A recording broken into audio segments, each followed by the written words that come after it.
करनाल में आदरणीय नूरलाल जी लोकसभा का चुनाव और आदरणीय नायब सिंह सैनी जी विधानसभा का चुनाव लड़ रहे हैं और मैं आज अपने करनाल के एक बड़े परिवार के नाते उनसे मैं भी पारिवारिक मिलन के नाते जहाँ जहाँ मेरे संपर्क हैं तो मैं जा रहा हूँ और मत की जो है अपील कर रहे हैं। और इस बार 400 पार, अब की बार 400 पार के नारे को पूरे भारत ने जैसे आत्मसात किया है, करनाल के लोग भी अपना आशीर्वाद मोदी जी को, माननीय मनोहर जी को, माननीय नायब जी को देने के लिए तत्पर बैठे हैं और एक रिकॉर्ड जीत जो है यहाँ से होने लगी। सर, स्कूल एसोसिएशन के साथ आज मिले हैं, बहुत सारी समस्याएं करंट अभी चल रही हैं, क्या कुछ आश्वासन मिला है? देखिए, स्कूल, पेरेंट्स और मेरा मानना डिपार्टमेंट्स, चाहे एजुकेशन है चाहे ट्रांसपोर्ट है और बच्चे, ये कोई अलग चीज़ नहीं है। स्कूल अगर सर्विस प्रोवाइडर के नाते शिक्षा प्रदान कर रहे हैं, हमारे जो बच्चे हैं उनको संस्कार के नाते ओतप्रोत करने का काम है, लेकिन उनकी सुरक्षा भी हमारे लिए बहुत ज़्यादा बड़ा विषय, सबसे बड़ा विषय है। तो स्कूल वालों की जो आपस में कुछ डिपार्टमेंट्स के साथ दिक्कतें थी, उनकी पहले भी मीटिंग तय करवाई थी, उसमें काफ़ी हद तक हल हुई थी। आज भी जो मेरे सामने समस्याएं रखी हैं, उम्मीद है वो भी रिजॉल्व हो जाएंगी, क्योंकि कोई भी स्कूल वाला ये नहीं चाहता कि मैं बच्चों की सुरक्षा ना करूँ।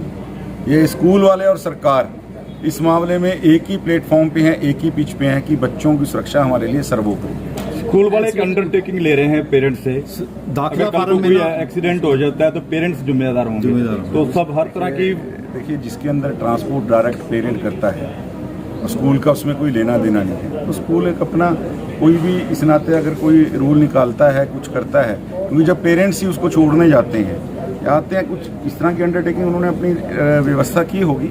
और मेरा मानना है कि हम सब मिलके, जैसे मैंने पहले कहा, हम सब मिलके बच्चों की सुरक्षा के लिए एक ही प्लेटफॉर्म, एक ही पिच पे हैं और उसी के नाते ये सब जो है अब कार्रवाई हो रही है। कोड लगा है, कोड के दौरान ऐसी मीटिंग आप कर सकते हैं? देखिए, ये कोई मीटिंग, कोई सरकारी मीटिंग नहीं थी और ना कोई ये डिमांड रेज, ये जो करंट अब एक्सीडेंट हुआ वो भी कोड ऑफ कंडक्ट के नाते हुआ। सुरक्षित स्कूल वाहन पॉलिसी के नाते चर्चा एक्सीडेंट इसी कोड के अंदर हो रही है। बच्चों की सुरक्षा, जैसे मैंने कहा, उन्होंने मेरे को उसी ट्रांसपोर्ट से लेके एक जो मीटिंग रखी है, मेरे को कहा गया, मैं तो इनसे अपील आपके सामने वोट की गई है, मैं तो अपने चुनावी प्रचार पे आया हूँ साहब, मैं कोई मीटिंग करने नहीं आया। मैं राजनेता के नाते, एक अपनी पार्टी का कार्यकर्ता होने के नाते यहाँ आया हूँ और उसके अंदर समस्याएं सुनना और जो बच्चों की सुरक्षा से जुड़ी हुई समस्याएं हैं उनको एड्रेस करना भी मेरी रिस्पॉन्सिबिलिटी। सर, कांग्रेस अभी तक प्रत्याशी नहीं उतार पाई है, क्या आप समझ रहे हैं कि क्या अंदर के खाते में चल रहा है? देखिए, कांग्रेस कभी ब्लॉकबस्टर मूवी की तरह होती थी, सिनेमास पे हमने भी ब्लैक लेके, टिकटें लेके ब्लैक में मूवीज देखी हैं, तो कांग्रेस कभी उस हिट फिल्म की तरह होती थी जिसकी टिकटों के लिए कभी ब्लैक होती थी।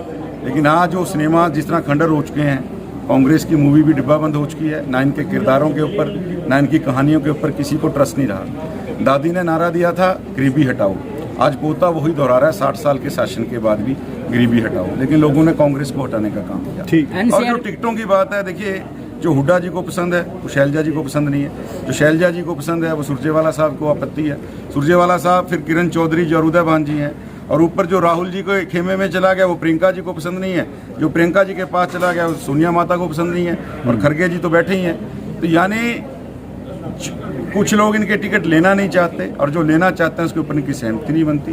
कांग्रेस आज ना केवल मैदानी जंग हारी है, कांग्रेस मानसिक जंग भी ये चुनाव की हार चुकी है। एनसीआर में आने से कितना फायदा होगा? एनसीआर में आने से एरिया को कितना फायदा होता है और इसके नियम किस तरह के? देखिए, एनसीआर के नाते नेशनल कैपिटल रीजन है, अपने उसके एक फ़ायदे भी हैं, बाध्यताएं भी हैं। तो शहर जब आता है, शहर की ग्रोथ बढ़ती है, शहर बड़ा होता है, इंडस्ट्री के नाते, व्यापार के नाते और एमएनटीज के नाते बहुत कुछ एक जो है शहर को मिलता है। सर, अनिल विज से लेकर करनाल के भी कुछ नेता आपसे नाराज चल रहे हैं, आपकी पार्टी से नाराज चल रहे हैं? मेरे से नाराज चल रहे हैं? पार्टी से नाराज चल रहे हैं। आपने सवाल किया मेरे से नाराज? पार्टी से। अच्छा, कई बार ओवर एक्साइटमेंट हो जाती है ना पूछते हुए भी सवाल। ऐसा है, देखिए, कोई पार्टी से नाराज नहीं है। बीजेपी बहुत बड़ा परिवार है, जहाँ परिवार बहुत बड़ा होता है वहाँ पर कुछ ना कुछ घटनाएं जरूर होती हैं। बड़ा परिवार, ऐसा परिवार के अंदर भी रोज मतभेद होते हैं। अनिल विज साहब किसी से नाराज नहीं है। जहाँ तक आदरणीय मुख्यमंत्री जी की बात है, वो भी विज साहब से आशीर्वाद लेके आए, माननीय मनोहर लाल जी होली वाले दिन मिल के आए,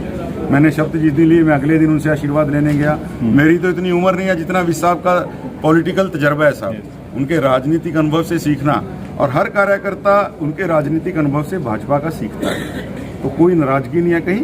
बड़ा परिवार है, छोटी मोटी खटपट घटनाएं होती हैं, हम बैठ के अपने मसले को सुलझाएंगे।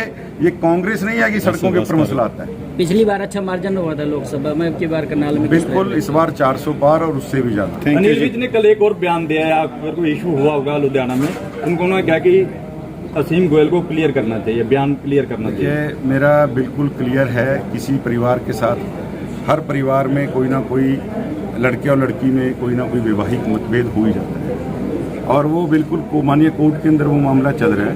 कोर्ट के अंदर दूध का दूध पानी का पानी होगा। मैं कहीं दोषी पाया गया तो मैं सबसे पहले होऊंगा जो सजा की डिमांड करूँगा। ठीक है।